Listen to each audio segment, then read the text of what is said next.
Servus und Habitäre da draußen zu einem neuen Recap zum Hardline Filmfestival und zwar zum Freitag. Mit mir dabei. Keiner glaubt es, oder, dass ich dabei Yeah, bin. Keiner schafft es Kane. Es glaubt es nicht. Nicht im Delirium im Hotel. Er ist tatsächlich da und mit mir natürlich der Corby, Hallo. der Seppi. Hallo. Ja, yeah, genau. Und wir erzählen euch jetzt, wie cool dass der Hardline-Freitag war. Das ist schon mal ziemlich cool, dass jetzt auch die Filmfressen mittlerweile angereist sind. Das ist super cool. Ja. Die 2 Affen sind wir schon wieder abgegangen. Aber es Und sind, ist wieder im Podcast dabei. genau, es sind so einige Leute jetzt mittlerweile angereist, die Leute von Indeed Film und Kai Bogatski ist eben auch da gewesen zur Premiere von Behemoth, aber dazu gleich mehr. Den ersten Film, den wir angeschaut haben, war Abrupto um 13 Uhr. Ja, der war wild. Also sehr kreativ, weil der ganze Film eigentlich nur mit Puppen gedreht worden ist. Und zwar Ganzkörperpuppen. Ganzkörperpuppen, also sehr strange, sehr befremdlich. Die Story fast schon Lynch-esque, sagt man heutzutage. Nein, so Man sagt das wirklich. Ich hab's schwarz auf weiß. Okay. Wo steht das? Sagt man das? Schade geschehen Podcast habe ich jetzt gerade zitiert. Die Grüße gehen raus an, wie heißt der Tino Hahn. Der ist ja da, oder? Ja, genau, kannst du noch fragen. Den sagst du mir, wenn ich sage die. Oh Gott. Wir müssen dabei haben. Wir sind der freundlichste Podcast der Welt. Ja. Wenn das falsch schiebt, den Podcast, die Community frisst die. War jeder. Ja, da ist irgendwie die Milch übergegangen. Also, ich weiß nicht, Mann, wie schaut es bei euch aus? Abrupto, Fazit? Wäre cooler Kurzfilm. Ja, also ich muss sagen, die Idee künstlerisch ist echt cool, aber es war jetzt nicht ganz so meins von der Story her, es war ein bisschen wild. Ja. Die Botschaft habe ich am Ende tatsächlich verstanden. Ja, mir ist dann auch so gegangen. Ich weiß nicht, wie es euch geht. Ich hab, leider da habe ich noch nicht dabei sein können gestern. Ich habe noch Was verhindert? Verpflichtungen gehabt. Ah, okay. Okay. Tatsächlich sogar mal. Ich fand tatsächlich den Schluss eigentlich ganz cool, aber die ganze vorherige Geschichte war vielleicht ein bisschen zu lang. So, das hätte man knapper und kompakter ein bisschen sein können. Insgesamt war er aber so sehr schwer, finde ich. Ja. War jetzt keine lockere, flockige Unterhaltung. Überhaupt nicht. Er hat zwar so komödiantische Einlagen mit drin gehabt und hat auch mit Blut nicht gegeizt. Aber ich habe irgendwie die Verbindung zu den Figuren nicht so gehabt, weil es war so befremdlich. Ich weiß nicht. Aber er war so eine coole Erfahrung auf jeden Fall. Aber ich glaube, auch, wie der Flo in der Einleitung schon gesagt hat, sehr schwer zum Vermarkten, glaube ich. Ja. Das ist allgemein mit Puppenfilmen irgendwie schwierig. Ja. Was liegen wir in der Hardline haben wir ja schon viele Puppenfilme gehabt. Ja. Gibt es da irgendeinen Release zu irgendeinem Puppenfilm mittlerweile? Wir sind wir alle nie wieder unter Daumen gekommen. Ja. Nein, das stimmt schon, das ist schwierig. Na gut. Na gut, Europa ihr fragt gibt's euch, ja noch mal, oder? für alle, die jetzt gerade auf YouTube sind und uns zuschauen, ihr fragt euch wahrscheinlich, in was für einem verrückten Hotelzimmer seid ihr denn, wo im Hintergrund so ein Vorhang ist und da Menschen hinten sitzen. Es hat ja im Buff. Im Und ich, Buff. meinst du, dass man die Lichtstrahlen jetzt erzählt, die durch meinen Kopf durchschießen? Ja. Ja. Krass. Das ist deine Todesart. Das Ja, ist ich wie wollt- bei Das Omen. Und Final Destination. Ah, ja. Genau, wir sind nämlich gerade im Andreasstadel. In genau 24 Minuten interviewen wir nämlich den ersten Regisseur, und zwar das ist Top-Überleitung. Schau, wie ich Ja, mache. das war wirklich gut. Ich habe mir jetzt gerade gedacht. Das hättest du schon mal gemacht. Ja, und zwar haben wir jetzt gleich einen Kai Bogatski da, der dann um 15.30 Uhr die Weltpremiere von seinem neuen Film The Behemoth präsentiert hat. Und da darfst du nichts Schlechtes über den Film sagen, weil der Bogatski, der Gazzi, verstehst? Das kannst du mir jetzt das kannst du mir jetzt dann in 20 Minuten gleich selber sagen. Also bayerischer Witz, den verstehe ich nicht. War aufregend, weil ich habe ja, speziell ich gehe jetzt nur von mir aus, einen großen Softspot für deutsches Genre-Kino, wenn es cool gemacht ist. Und ich habe ja den Vorgängerfilm von Bogatski eben auch schon gesehen, diesen Scars of Xavier, der sehr cool war. Und haben mir gedacht, ja okay, bei dem Mann, der hat auf jeden Fall Talent und mal schauen, was da Neues kommt. Und The Behemoth war sehr cool, war top gefilmt, ein Top-Soundtrack, coole Schauspieler gehabt. Der war richtig fett. Ja. Der war richtig, der hat gedröhnt wie Hölle. Möchte irgendjemand sagen, um was geht? Nein. Ja, das macht man dann, macht man ja sowieso unsere, Wir machen jetzt ein großes Geheimnis draus. Ihr müsst die große Folge dann hören. Wir verraten euch nicht, um was es geht. wir teasert man euch jetzt macht man euch jetzt scharf auf unser komplett Recap vom Hardline Und 2025. lob dich mal selber. Du hast das dafür gesagt, dass der Film kommt im Hardline. Du hast das angestoßen. Ja, ich habe eben mit Herrn Bogatski eben schon länger Kontakt Und dann habe ich eben bei Facebook gesehen, dass der Filmprozess abgeschlossen ist von The Behemoth und jetzt ist die Post-Production. Und dann habe ich nichts Besseres zum Tor, oder der Flo hat nichts Besseres zum Tor, dass er mich immer wieder anruft. Und dann habe ich gesagt, hey, wie schaut es denn aus? Deutsche Sektion im Hardline, habt ihr schon was? Nein, ist wieder nichts da. Sag ich, ja gut, ruf einfach mal einen Bogatski oder schreibe ihm, der hat den Behemoth in der Pipeline, vielleicht wird es ja was. Und dabei ist wirklich so, dass der Film jetzt eine Woche vom Hardline fertig geworden ist, eben mit Post-Production und Soundtrack und hat jetzt eben gestern endlich seine Premiere gefeiert. Ja, Gut gemacht, Mike. super. Danke. Hast du echt gut gemacht.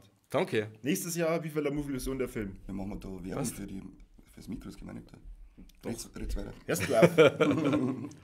Gut, danach kam Sayara und ich glaube, das war bisher der blutigste Film, den wir sehen durften, der sehr gut handgemacht war. Blutig handgemacht, verstehst du? Handgemenge gemacht. Drauf haben sie so viel. Ja. Das war wie ein 60er-Derby. Aber es war schön, war das nicht. Also es war ein richtig derber Brocken, ein richtig bitterer Film, der wirklich am Schluss, vor allem im letzten Drittel, eine Gewaltorgie sondersgleichen ist, dass man sagt, ja okay, was wollen sie mir jetzt eigentlich noch sagen? Und der Film steigert sich immer und immer weiter und dramatisch, blutig, teilweise abartig und Richtig schön. Richtig also schön. wirklich richtig. Der richtig Film für toll. die ganze Familie. der perfekte Film für 18 Uhr.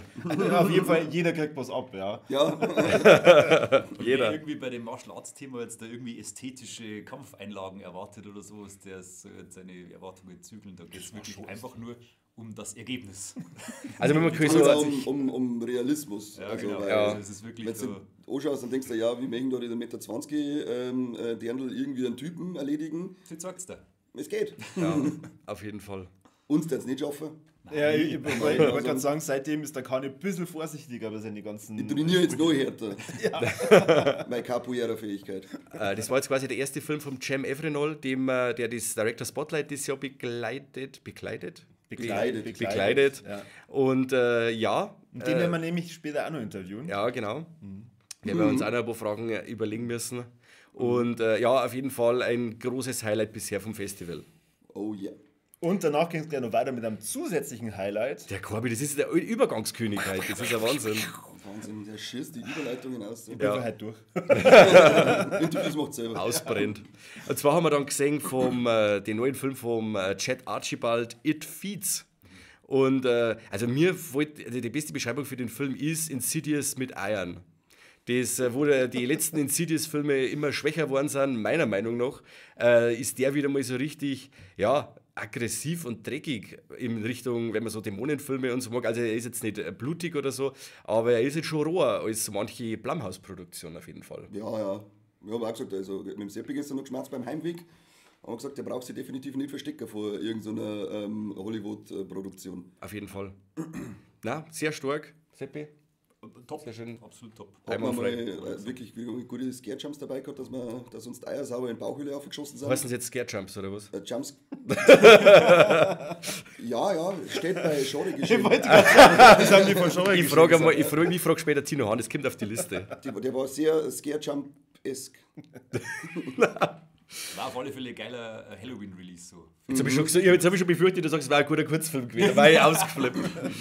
Ja, nein, Aber das ist jetzt eine gute Überleitung, Kim. genau, apropos Kurzfilm. Wahnsinn. Dann um 23 Uhr, da wo dann dem ein oder anderen ins Gesicht schon abhängt oder der Alkoholpegel schon vor die Augen aussteht, dann haben wir noch Kurzfilme geschaut, und zwar den ersten Short and Hard Block. Und ja, die Mischung war wieder sehr gewagt und auch die Qualitäten waren sehr durcheinander. Es war vom absoluten Highlight bis zum Lowlight war alles dabei. Aber wobei sie meiner Meinung nach die Highlights, die haben auf jeden Fall dominiert. Ja, definitiv. Ich darf jetzt sagen, wir reden mal jetzt da nicht im Detail über jeden Kurzfilm. Überhaupt nicht. Weil, wie schon gesagt, wir haben jetzt dann gleich Interviews und ich bin schon richtig nervös, weil, ja, ich hoffe, mit der Technik funktioniert alles und den lassen wir Niemals. Das kann nicht sein. Ja. Aber man kann auf jeden Fall sagen, da waren 9 Kurzfilme dabei, die sehr kreativ waren. Ja. Es gab einige Momente, wo man herzhaft lachen konnte.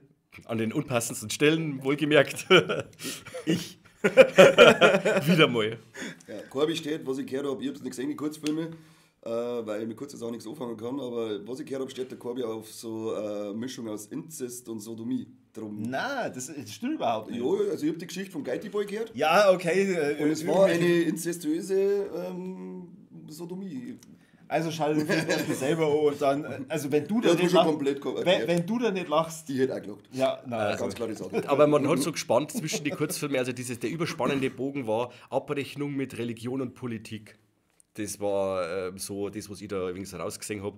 Und es waren ein paar so ein Stop-Motion-Animationsfilm dabei, ein sehr amüsanter Knetfilm war dabei. Und ja, also wie gesagt, alles Weitere, da ich dann sagen, haben wir in unserer Recap-Folge raus.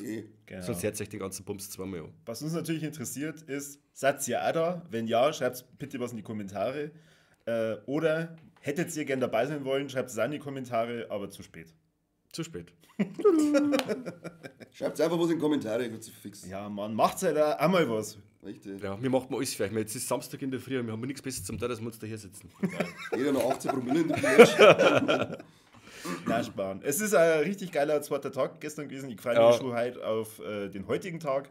Und heute Abend ist ja auch noch Aftershow-Party. Er hat After gesagt. Ja, Genau, und freuen wir uns jetzt auf die Interviews. Und dann um 12 Uhr geht es weiter mit Heresy. Dann endlich wieder mal eine Podiumsdiskussion über die Perspektive deutsches Genre-Kino. Dann der nächste Jam Avenol-Film Girl with No Mouth. Dann Freewalker und am Schluss dann Devils, bevor dann noch die Short- und Hard-Blocks 2 kommen. Genau. Und was? Ja, weiter. Ja, auf jeden Fall vielen Dank fürs Zuhören und bis zum nächsten Mal beim besten Podcast. Der Welt! Ui, vom Hotline. Oh, da sicher. Auf jeden Fall. Die Gurkenfeine Usch aus die Dosen. Bis dann, tschüssi. Servus und habe die Ehre.